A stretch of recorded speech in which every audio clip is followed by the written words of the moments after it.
을 아주 요약해서 기도를 해주신 것 같아서 감사한데 아무튼 정말 놀라워요. 우리 은미 집사님의 기도 말씀.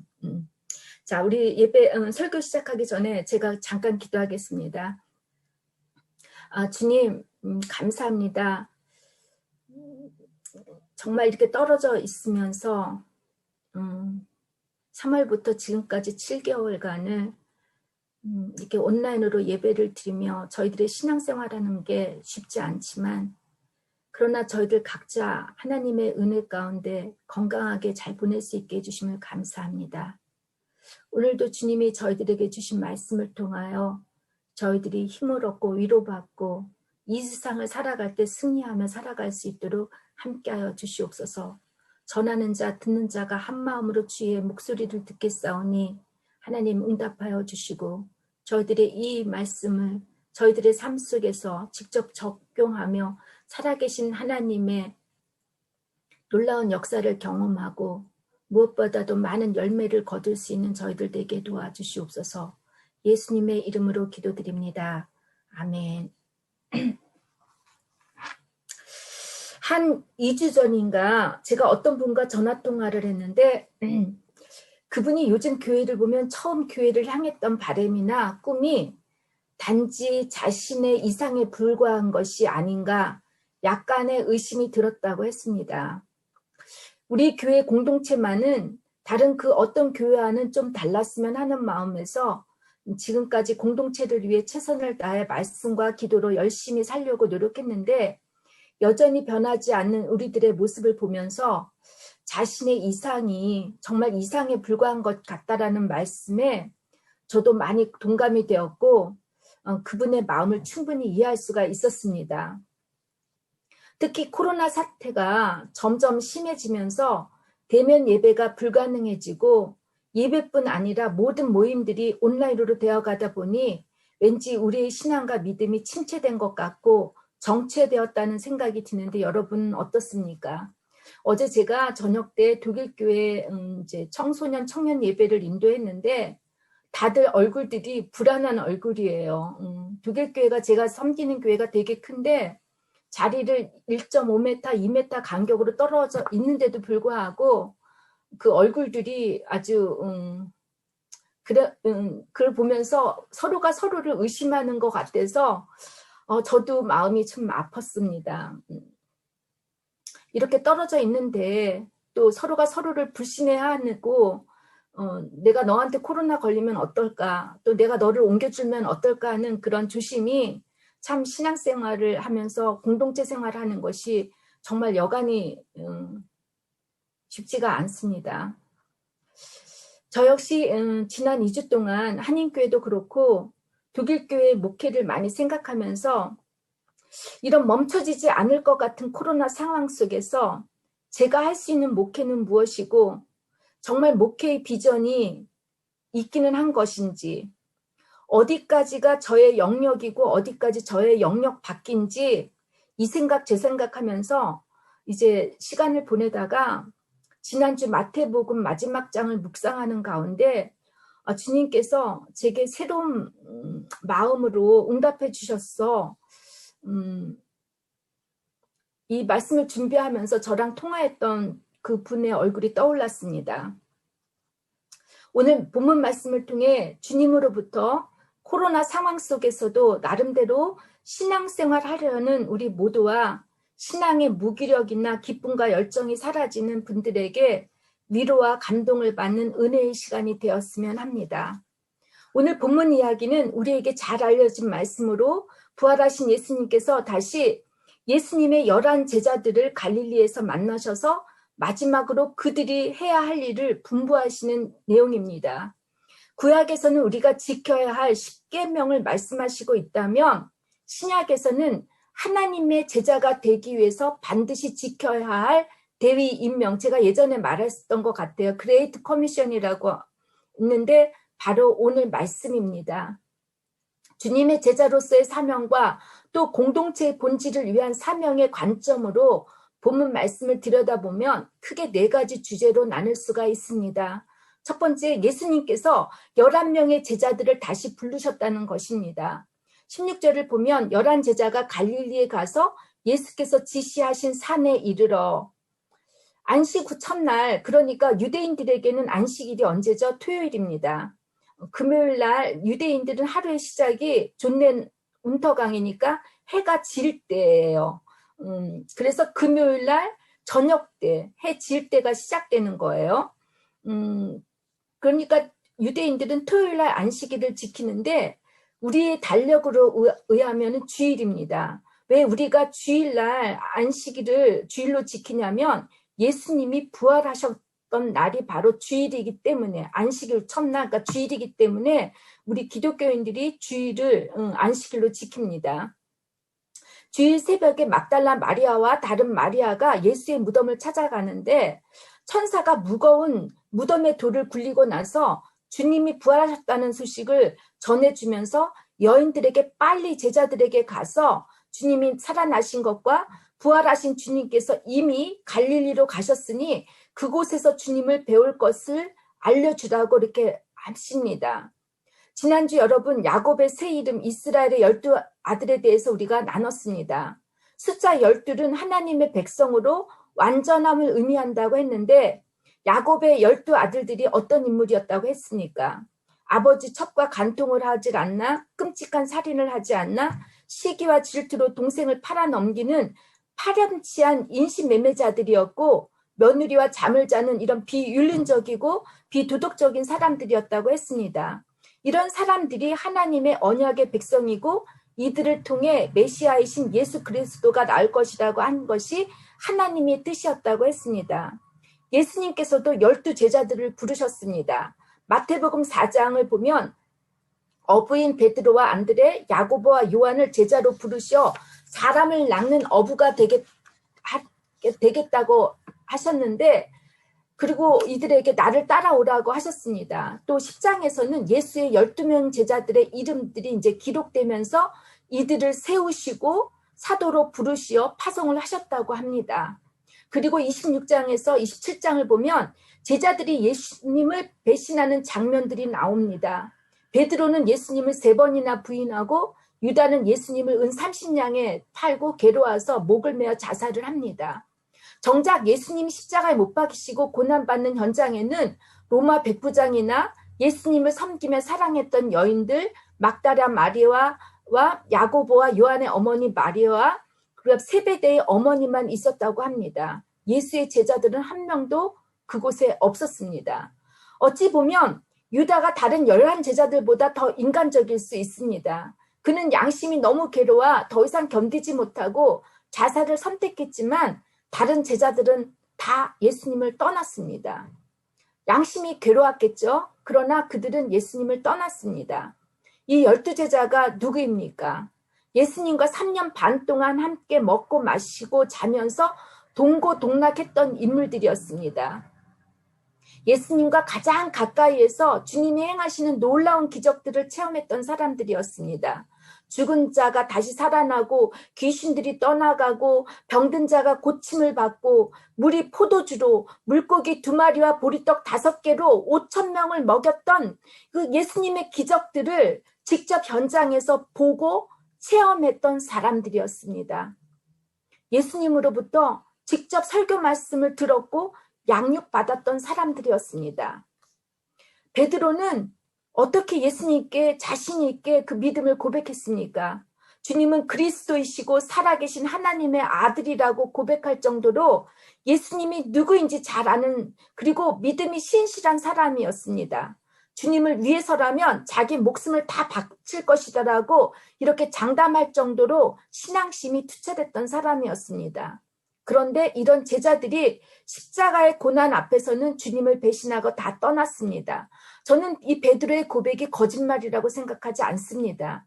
정말 그것이 진실이라고 생각합니다. 진심이고.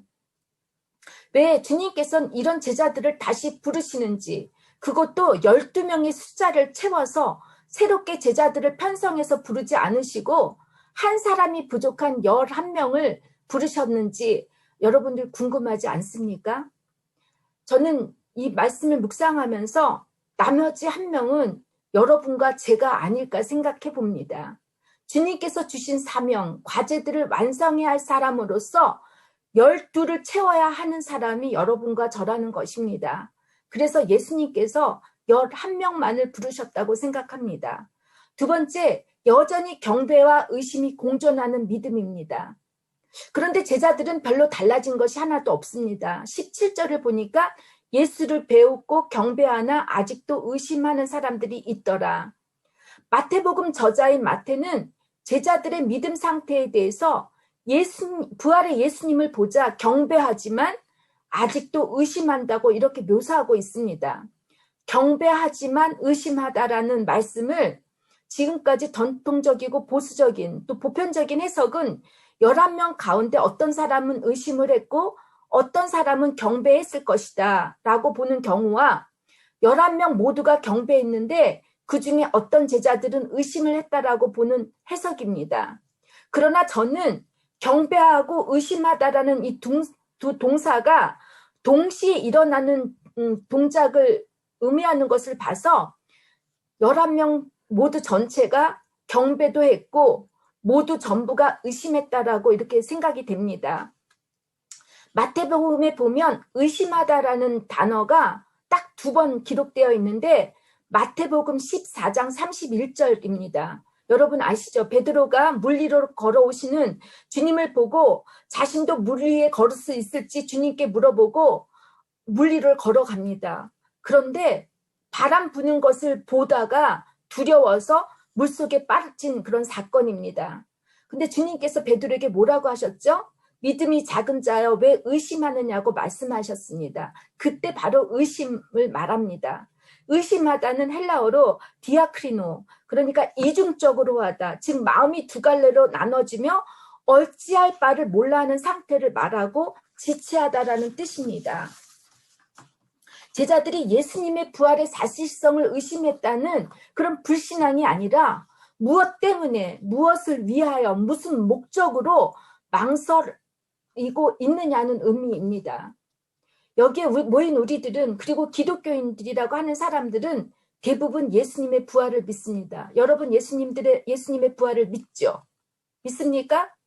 믿습니까?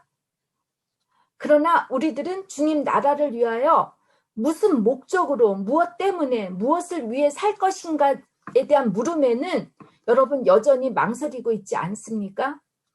그런데 마태 저자는 누가 의심을 하는지 정확하게 밝히지 않습니다. 물론 그 예수님의 부활을 의심했던 도마의 얘기는 나오지만 오늘 예수님이 11제자를 다시 불렀을 때 그 중에 의심했던 사람들의 이름을 밝히지 않습니다. 그것은 바로 여러분이 될 수 있고 저도 될 수 있다는 것입니다. 우리 교회 공동체도 마찬가지입니다. 여전히 예수님의 11명의 제자처럼 부족함이 많고 때론 주님을 열정적으로 경배를 하다가도 세상의 파도가 언습할 때 내 삶이 온전히 주님을 위해 바칠 수 있는지 그분의 질문에 망설이며 의심하는 우리들입니다. 세상과 하나님 사이를 오고 가며 사는 것이 우리들이고 우리들의 현재 교회 공동체 모습입니다.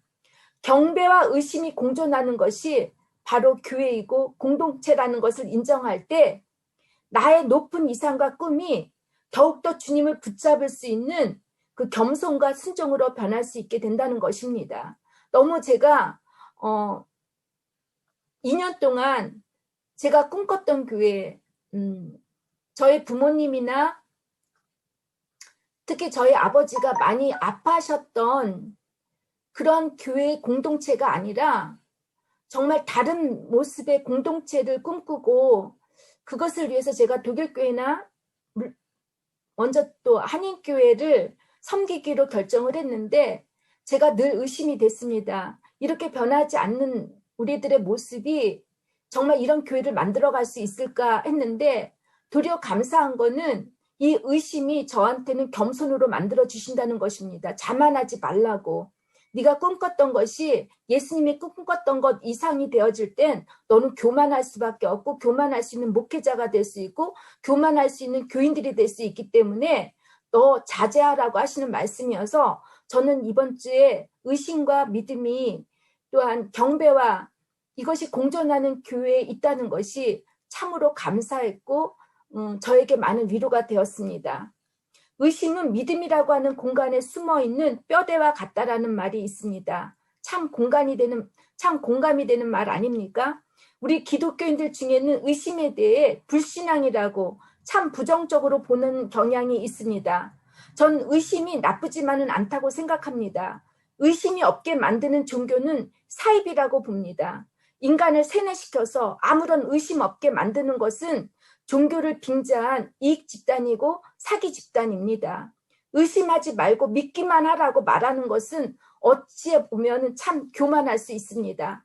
아무리 사랑해도 위기가 찾아오고 아무리 확실한 마음이 든다 해도 불안한 마음이 드는 것이 바로 우리들입니다. 의심은 믿음만큼 거룩해져 가는데 없어서는 안 될 중요한 요소이기도 합니다. 우리 교회 공동체만이 가장 좋은 공동체이고 우리 목사님만이 가장 훌륭한 인물이고 우리 교회 교인들이 믿음이 좋아서 말씀대로 아주 잘 살고 있다고 이렇게 믿고 확신하는 것은 저는 매우 위험할 수가 있다고 합니다. 신천지 교회 보는 것 같죠. 그죠? 예수님의 제자들도 그랬던 것처럼 하나님 외에 우리 모두는 불완전하고 불완벽한 존재들이기 때문입니다. 여러분이나 제가 100% 확신의 참말을 하지는 못하고 조금 비틀거리지만 우리의 연약함에도 늘 보이지 않는 하나님을 붙잡고 주님을 의지하며 따라가다 보면 언젠가 겸손한 신앙인들이 모이는 정말 우리가 꿈을 꾸고 이상적으로 생각하는 우리 바젤 한인교회 공동체가 될 수 있다고 믿습니다. 여러분 믿습니까? 세 번째, 예수님은 제자들에게 예루살렘이 아닌 미팅 장소를 갈릴리의 그 산으로 정하시고 부르셨다는 것입니다. 부활하신 주님께서 제자들을 예루살렘 도시가 아니라 잘 알려지지 않은 시골 마을인 갈릴리, 그것도 산에서 만나자고 했을까요? 주님이 예루살렘에 살고 있는 많은 사람들의 눈앞에서 그리고 그렇게 주님을 죽이지 못해서 안달했던 제사장들과 바리새인들, 로마의 권력자들의 눈앞에서 슈퍼스타처럼 짠짠짠하고 나타나셨다면 더 많은 사람들이 예수님의 부활을 믿고 따랐을 텐데, 그죠? 왜 주님은 갈릴리에서 제자들을 그것도 그 산에서 보자고 하셨는지 의아하지 않습니까? 저라면 제가 예수님이라면 저는 예루살렘 한 복판에서 제가 나타나서 너희들 복수하는 마음이 생길 것 같아요. 너희들 나를 이렇게 아프게 했지? 나 살아났어. 그런데 우리 예수님은 정말 우리와 다르지 않습니까?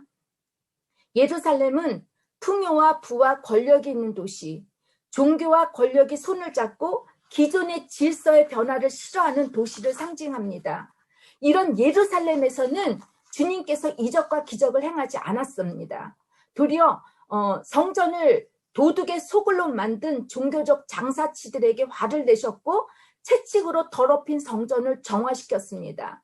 하나님의 말씀에는 관심이 없고 오직 부귀 영화에만 관심이 있는 기복주의적 성공 중심의 교회를 여러분 의미합니다. 교만이 치솟는데 어떻게 하나님의 통치가 일어날 수가 있겠습니까? 반대로 갈릴리는 이스라엘의 북쪽에 있는 외진 땅으로서 성경에는 스불론과 납달리 땅이라고 어둠에 사는 백성들이 사는 곳이라고 불렀습니다. 소외된 자, 가난하고 헐벗고 굶주린 힘없고 낮은 사람들이 사는 곳을 의미합니다. 그런데 16절에서 보면 주님이 갈릴리에 있는 지시한 곳, 그 산으로 제자들에게 오라고 하십니다. 헬라어 원어를 보면 산 앞에 정관사가 붙었습니다. 오로스. 이미 주님도 알고 제자들도 아는, 그래서 주님께서 이미 제자들에게 약속하셨던 그 산에서 보자고 하신 것입니다. 마태복음 저자는 갈릴리에 있는 특정 산에 대한 산 이름을 밝히지 않아서 구체적인 산이 어디 있는지 모릅니다. 그러나 마태복음에 기록된 갈릴리의 산들에 대해 기록한 것들을 보면 예수님께서 광야에 시험을 받으셨던 곳, 예수님께서 변화하셨던 변화산, 그리고 마태복음의 핵심을 장식하고 있는 산상수훈, 산 위에서 예수님이 설교하시는 말씀, 그때의 산입니다. 그리고 제자들을 양육하고 교육하셨던 곳입니다. 즉 여러분, 갈릴리 그 산으로 오라고 하는 것은 예수님께서 걸어가셨던 그 길을 제자들도 걸어가라고 하는 뜻입니다. 예수님의 흔적을 너희도 따라 너희들도 예수님처럼 살라고 갈릴리의 산으로 부르신 것입니다. 마지막 네 번째 중요 주제는 우리가 지켜야 할 예수님의 마지막 명령, 대위 임명입니다. 군대에서 대위를 임명하다는 게 아니라 대위 대신해서 그 사람에게 자리를 임명해주는 대위 임명입니다. 여러분 까먹지 마세요. 대위 임명, 군대의 대위 소위 중위가 아니라 하나님께서 제자들에게 예수님을 대신해서 부탁하신 그런 명령입니다.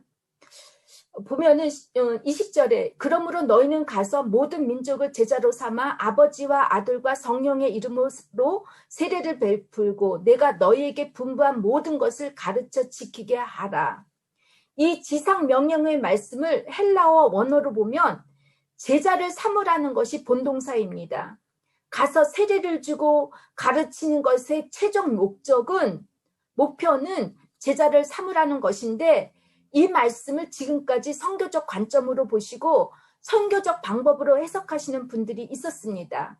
가라는 명령을 물리적 이동으로 생각하고 가르치는 것을 또 이동으로 생각하고 가르치는 것을 어떤 교육적 관점으로 바라보고 많은 분들이 해외 선교를 가서 학교를 세우고 그랬습니다.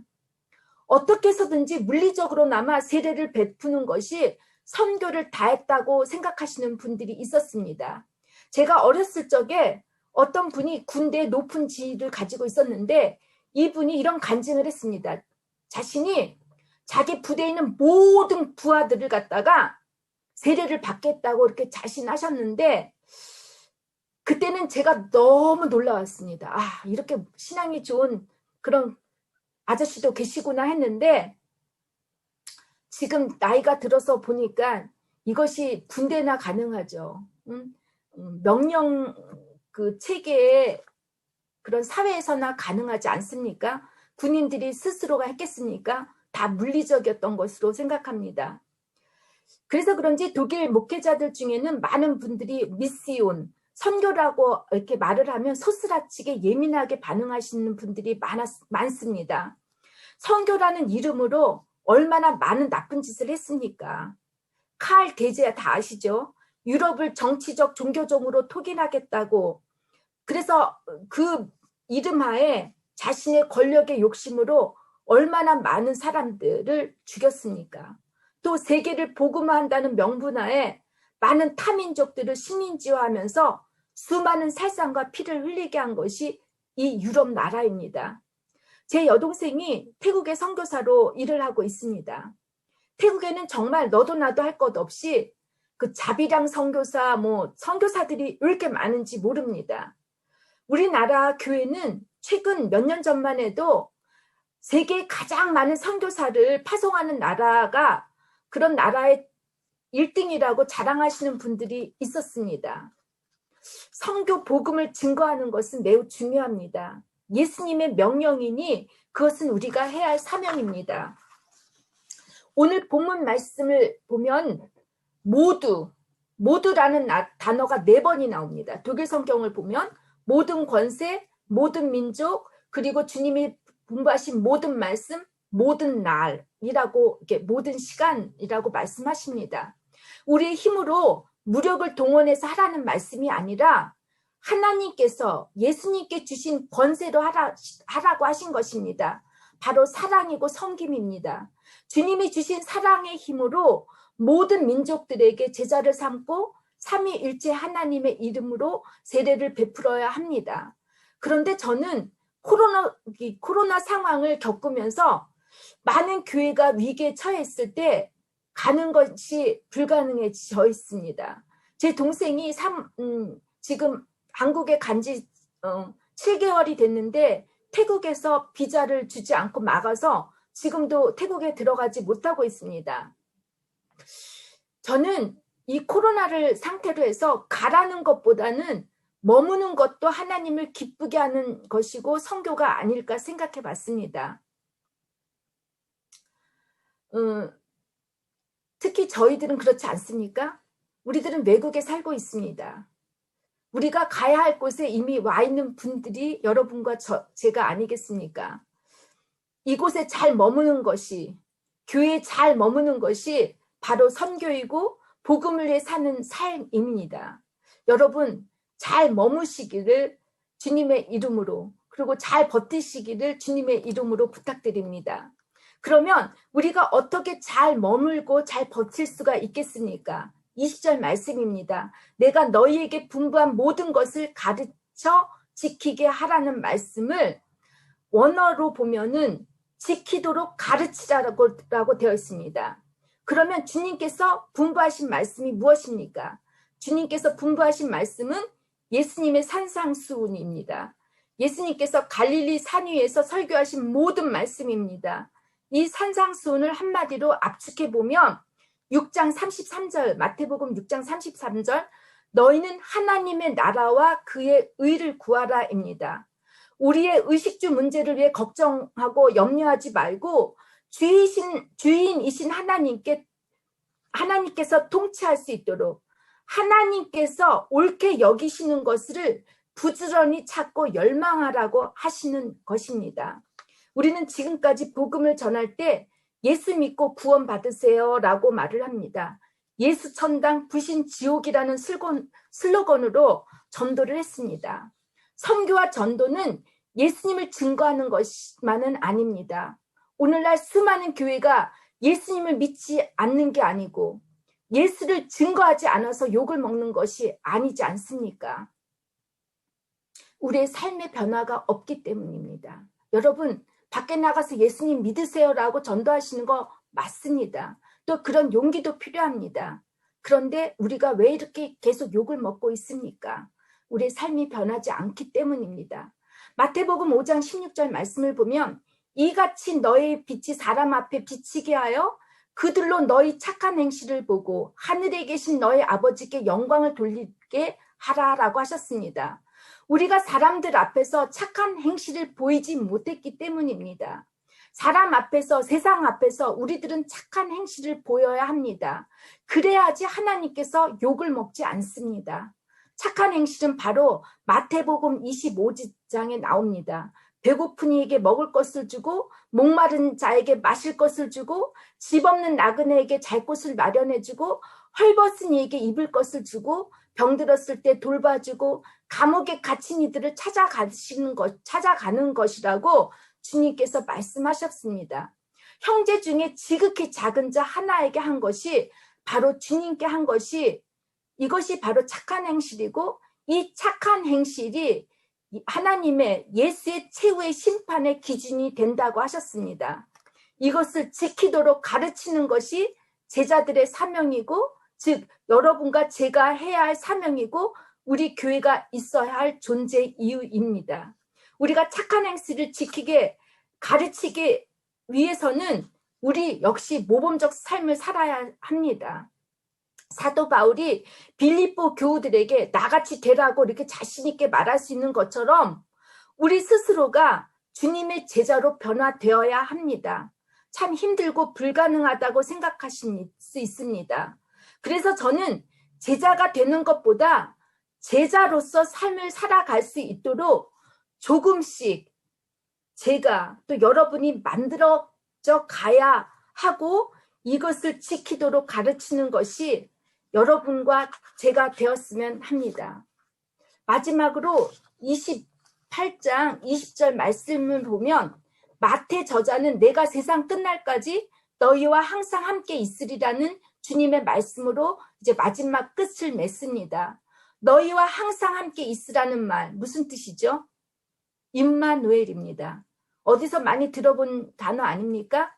맞습니다. 마태복음 1장에 보라 처녀가 잉태하여 아들을 낳을 것이요 그의 이름은 임마누엘이라 하리라.